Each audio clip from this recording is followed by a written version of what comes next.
Mga ka-business, baka samantalahin ko itong pagkakataon na to. Kung po pwede po sana, lalambing ako sa inyo. Suportahan niyo po yung Anime Reactors TV. Solid ka business po yan. Tapos ano po kasi siya, bedridden na po mga ka-business. So sa pamamagitan ng pagbablog, awa ng Diyos nga, na-monetize na siya.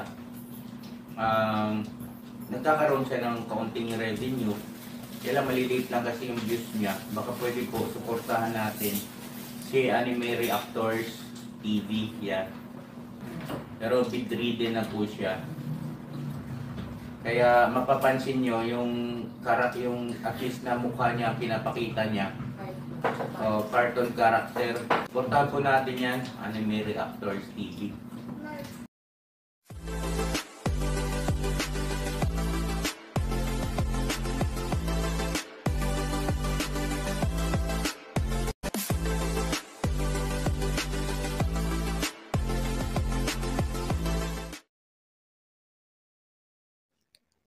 Hello guys, mapagpalang araw po sa ating lahat. Narito pong muli ang inyong lingkod, Anime Reactors TV. At sa mga hindi pa po nakaka-subscribe dyan sa aking munting channel, ay baka pwede naman pong makipindot na po na subscribe button. At makilike and share na rin po ng aking mga video. At patuloy din po natin suportahan ang Mag-amang Ka-Business Official at Papa Dins TV. At ganun din po yung kanilang second YouTube channel na Ka-Business Family. Yun, panibagong araw, panibagong reaction ulit tayo guys. At for today's video po ay gawan po natin ng reaction. Itong panibagong update nitong si Papa Dins patungkol dito kay Josa. At ito nga po guys, habang papunta itong sila Papa Dins dito sa bahay nila Josa, ay nakasalubong nila yung best friend dito si Josa. At sinabi nga nito kay Papa Dins na itong si Josa daw ay may trabaho na. At nagulat pa nga dito sila Papa Dins sa ibinalitang ito ng best friend nito si Josa. At hindi sila makapaniwala sa sinabi nito na si Josa nga daw ay nagtatrabaho na. Kaya naman kagad silang pumunta dito sa bahay nila Nanay Seni para nga kumustahin kung totoo ba ang sinasabi nitong kaibigan o best friend nito si Josa. At nung pasok nila ay ito din yung ibinungad ni Nanay Seni sa kanila. Na itong si Josa nga daw ay 2 araw nang nagtatrabaho dito sa garments. Kung matatanda natin guys, batay dito sa kwento nito si Josa at ganun din sa mga kwento nito si Nanay Seni, na ito si Josa, ang dati talagang trabaho nito ay pagtitrim dito sa mga garments. At ito nga ulit yung pinasukan nito si Josa. At batay dito kay Nanay Seni ay ang pinasukang garments nito si Josa ay yung garments na dati na rin nilang pinagtrabahuhan. At dagdag pa ni Nanay Seni na itong si Josa daw ay magaling na. Kumbaga, wala na silang nakikitang diferensya nitong si Josa sa pag-iisip. Para kay Nanay Seni ay ang kanyang anak na si Josa ay fully recover na. At nung matanong ni Papa Dins yung patungkol dun sa gamot na iniinom nito si Josa, ay ang banggit dito ni Nanay Seni ay ubos na. Dahil twice a day daw na iniinom ito ni Josa. Kaya sabi ni Papa Dins ay mali. Mali yung pagkakainom nitong si Josa doon sa kanyang mga gamot. Na kung tutuusin ay dapat ay napapangalahati pa lang nito si Josa yung biniling mga gamot nito si Papa Dins. Pero yun nga, ang sabi ni Nanay Seni ay ubos na yung gamot. Dahil nga 2 beses daw nito si Josa sa looban ng 1 araw ang pag-inom dito. Tapos may sinabi din dito si Nanay Seni na ang banggit nga daw nito si Josa sa kanya ay parang ayaw na niyang siya ipapagamot nila Papa Dins. dahil nahihiya na daw ito dito kay Papa Dins. At isa pa, nanghihinayang din siya doon sa laki ng ginagastos nila Papa Dins sa pagpapagamot sa kanya. Yun daw ang sabi nito si Josa, sabi nito si Nanay Seni. Kaya naman medyo na-touch dito si Papa Dins sa ipinaabot ni Nanay Seni na ito, na sinabi nga daw nito si Josa. At ang sabi din daw nito si Josa, na pag dumating nga daw doon si Papa Dins at wala siya, ay samahan daw nitong sila Nanay Seni o nitong si Nanay Seni papunta doon sa kanyang trabaho, sila Papa Dins. At siguro, gusto din niyang maipakita kay Papa Dins na eto na siya, magaling na siya, at kaya na niya magtrabaho muli. Kaya ang naging bili niya kay Nanay Seni ay pag dumating doon si Papa Dins, ay samahan papunta sa kanya. At yun nga yung ginawa ni Nanay Seni. Sinamahan ni Nanay Seni ito sila Papa Dins papunta dito sa trabaho nitong si Josa. At pagdating nga nila Papa Dins dito sa trabaho ni Josa, ay magiliw naman agad silang sinalubong nito si Josa. At makikita mo dito kay Josa yung napakalaki na niyang pagbabago o napakalaki na ng improvement niya kumpara doon sa una siyang nakita nito sila Papa Dins. At hindi mo nang halos mababa ka sa kanya yung pinagdaanan niyang depression. Bagamat alam natin na hindi pa naman talaga siya fully recover doon sa kanyang pinagdaan ng depression. Pero masasabi natin na nasa 90% na yung pag-recover na niya o yung pagkaka-recover na niya sa kanyang pinagdadaanan o sa kanyang pinagdaan ng depression. Sabi ko nga parang ibang Diyosa na o ibang Kayla na yung kaharap nila Papa Dins nung oras na yon. Napakalaki na nung pinagbago niya. Na kung dati, ang gusto niyang gawin ay yung pangangalakal para siya malibang. Pero ngayon, hindi na. Ang naisip na niyang gawin ay mag-apply ng trabaho para siya malibang. At yun nga, nung tanongin nila Papa Dins kung bakit nag-apply itong si Josa ng trabaho dito sa garments, ang sagot niya ay naiinip kasi siya.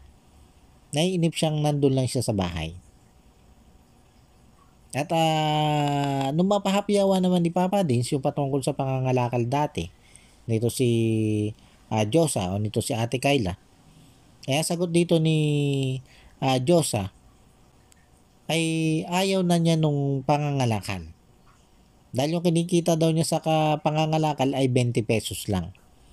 Samantalang dito nga sa garments ay nakaka 150 pesos siya. Napakalaki nga naman ng diferensya na kinikita niya doon sa pangangalakal kumpara dito sa kinikita niya dito sa garments. Kaya nakakatuwa lang guys, dahil makikita mo na sa ngayon ay nare-realize na nitong si Josa yung malaking pagkakaiba nung ginagawa niya noon kumpara sa ngayon. Kumbaga, nare-realize na niya kung ano ba yung tama at mali. At nung tanongin naman ni Papa Dins yung patungkol dito sa gamot nga nito si Josa, na ang sabi nga nito si Nanay Seni ay ubos na dahil 2 beses itong umiinom sa looban ng isang araw, ay ang sabi naman ni Josa ay napapangalahati pa lang niya yung gamot. Kaya sabi ni Papa Dins ay tama. Tama lang yung kwentada niya na dapat ay kalahati pa lang ang nauubos nito si Josa doon sa mga binili niyang gamot. Kaya hindi ko din alam kung bakit ang sinabi nitong si Nanay Seni ay ubos na yung gamot. Ay samantalang yung pala naman ay napapangalahati pa lang nitong si Josa yung kanyang mga gamot. Kumbaga, tama lang yung ginagawa niyang pag-inom dito. At ito nga po, sinama ni Josa itong sila Papa Dins doon sa loob ng kanyang pinagtatrabahuhan. Pero bago pa man niya isama ito sila Papa Dins doon sa loob, ay ipinagpaalam muna niya doon sa kanyang supervisor. Kung pwede ba daw na makita nila Papa Dins yung kanyang ginagawa doon sa loob. At pumayag naman yung mabait na supervisor nito si Ate Kayla o nito si Josa. At dito nga, nung makapasok na sila Papa Dins, ay nakita nila Papa Dins yung ginagawa nito si Josa. Kung ano yung tinitrim nito. At nakita natin na mabilis gumawa itong si Josa. Mabilis siya mag-trim. At nung matapos na nga niya yung isang bundle ng kanyang tinitrim, na ang sabi niya ay huling bundle na yon ng kanyang gagawin ng araw na yon, ay kaagad niyang hinanap yung daspan at walis para maglinis doon sa kanyang tapat ng pinagtitriman. Kumbaga makikita natin dito, alam na niya yung pagkakasunod-sunod ng kanyang gagawin. Na pagkatapos nga niya mag-trim, ay kinakailangan niyang linisin yung kanyang tapat ng pinagtriman. Alam niyo guys, habang pinapanood ko itong vlog ni Papa Dins na ito, habang pinagmamasdan ko si Josa, habang pinapanood ko yung mga ginagawa ni Josa, ay paulit-ulit kong sinabi sa sarili ko na ibang iba na yung Josa ngayon na napapanood ko kaysa doon sa Josa noon na napanood ko kay Papa Dins nung una niya itong natagpuan. Napakalayo na guys. Napakalayo na ng Diyosa ngayon kumpara sa Diyosa noon. Kaya napakalaking tulong talaga nitong ginawa nila Papa Dins na pagpapagamot dito kay Diyosa eh. At napakalaki din ang naging tulong nitong si Dr. Vincent para dito kay Diyosa. Lalo na nga yung pagkakaturok nito si Dr. Vincent dito kay Josa ng gamot na para nga po sa may depression. Dahil simula nung maturukan ni Dr. Vincent itong si Josa ng gamot para sa may depression, ay tuloy-tuloy na yung improvement nito si Josa. Tuloy-tuloy na yung nakita nating pagbabago nito si Josa. Yung utay-utay niyang pagbalik sa kanyang sarili. Na kung sino siya noon. Bago pa siya nagkaroon ng depression. At yun nga, matapos ngang linisin ito si Josa, yung kanyang mga naging kalat doon sa pagtitrim, ay umuwi na sila, kasabay nito sila Papa Dins. At nung nandito na sila sa bahay, ay dito na nila itinuloy yung kanilang pagkikwentuhan. At dito nga po ay muling nagpasalamat itong si Josa dito kay Papa Dins. Doon sa hindi pagbitaw o hindi pagsuko nito sila Papa Dins sa pagpapagamot sa kanya. At alam nyo guys, sa mensaheng ito ni Josa ay mararamdaman natin na yung sinasabi niya ay galing mismo sa puso.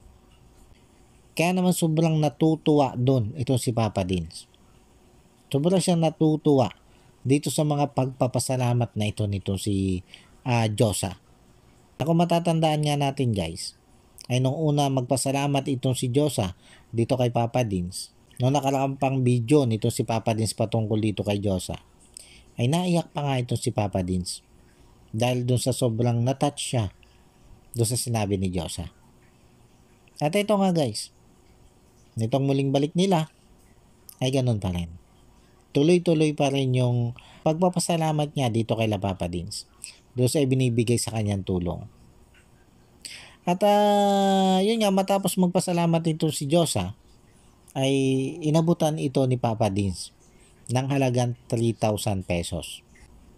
At nung may abot nga po ni Papa Dins yung halagang 3,000 pesos dito kay Josa, ay lubos-lubos talaga yung pagpapasalamat niya dito kay Papa Dins. Kaya lang, may napansin ako dun sa naitanong nito si Bornok. Dahil bago sila umalis o bago sila magtapos, ay muling itinanong nito si Bornok dito kay Josa. Yung patungkol naman dun sa sinabi nito si Nanay Seni. Na sabi nga daw nito si Josa ay gusto na niyang ipatigil yung pagpapagamot sa kanya dahil siya magaling na naman. At nanghihinayang daw itong si Diyosa kuno doon sa gagastusin o ginagastos sa kanya ni Papa Dins. Kaya lang, yung tanong na yun ni Bornok ay hindi tumugma doon sa sinabi ni Diyosa. Kumbaga, parang lumalabas na yung sinabi ni Nanay Seni ay hindi totoong sinabi yun ni Diyosa. Dahil ang sabi ni Diyosa ay gusto pa nga daw niyang ituloy-tuloy yung pagpapagamot sa kanya ni Papa Dins. Kaya lumalabas, nataliwas ito dun sa sinabi ni Nanay Seni na ayaw na nga daw magpagamot nito si Diyosa dahil nahihiya na ito kay Papa Dins dahil dun sa malaking ginagastos nila Papa Dins sa kanya. Kaya hindi ko alam kung itong binanggit ni Papa Dins na mensahe dito kay Nanay Seni ay kung patama ba o patungkol doon sa sinasabi nga ni Nanay Seni na itong si Diyos ay ayaw ng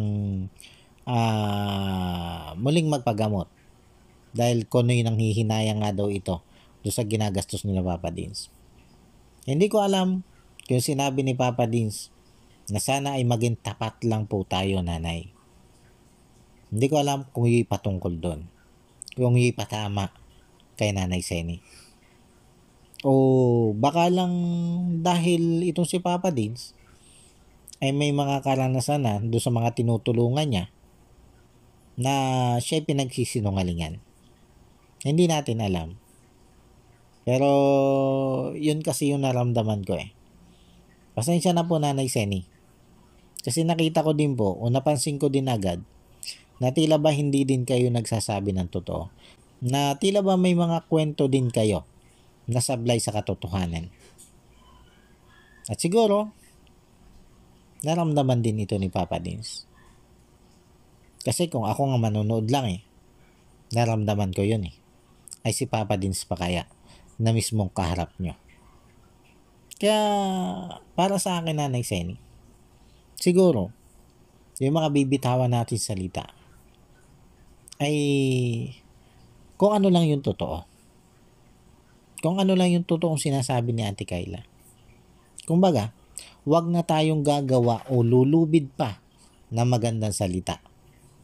Dahil minsan, sa hangarin nating mapaganda yung salita, ay mas lalo pang napapasama.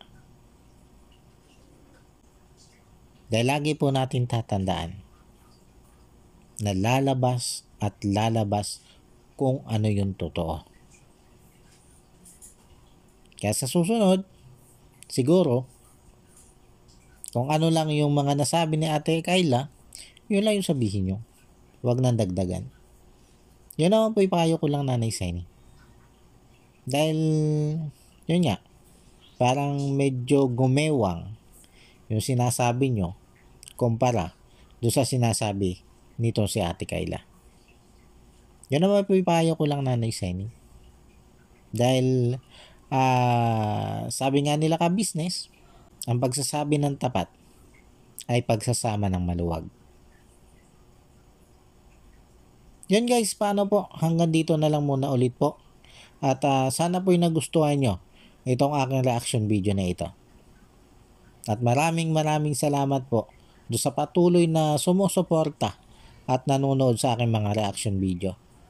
At sa mga hindi pa po nakaka-subscribe dyan, ay baka naman po pwedeng makipindot na po ng subscribe button at maki-like and share na rin po ng aking mga video.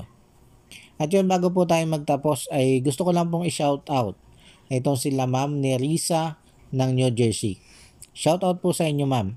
At yun, maraming salamat po doon sa patuloy nyo pong pagsuporta at walang sawa nyo pong panonood sa akin. At shout out din po dito kay Ma'am Elena Capillo.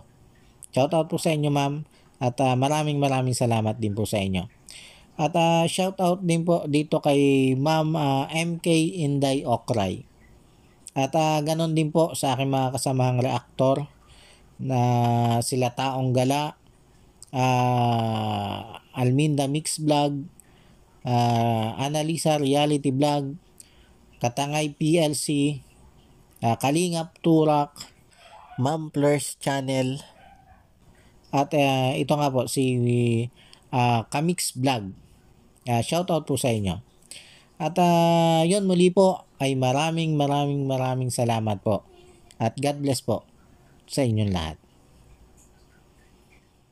Anime Reactors, shoutout po. Suportahan natin yan si Anime Reactors TV. Yan, pakisupport po natin. Siya po ay isang bedridden na mga ka-business. Check nyo po yung kanyang YouTube channel, Anime Reactors TV.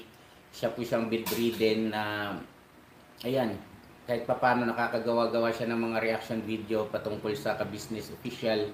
Suportahan po natin para kahit papano magkaroon siya ng revenue, may magamit siya sa pambili-bili man lang ng gamot. Ano po mga ka-business.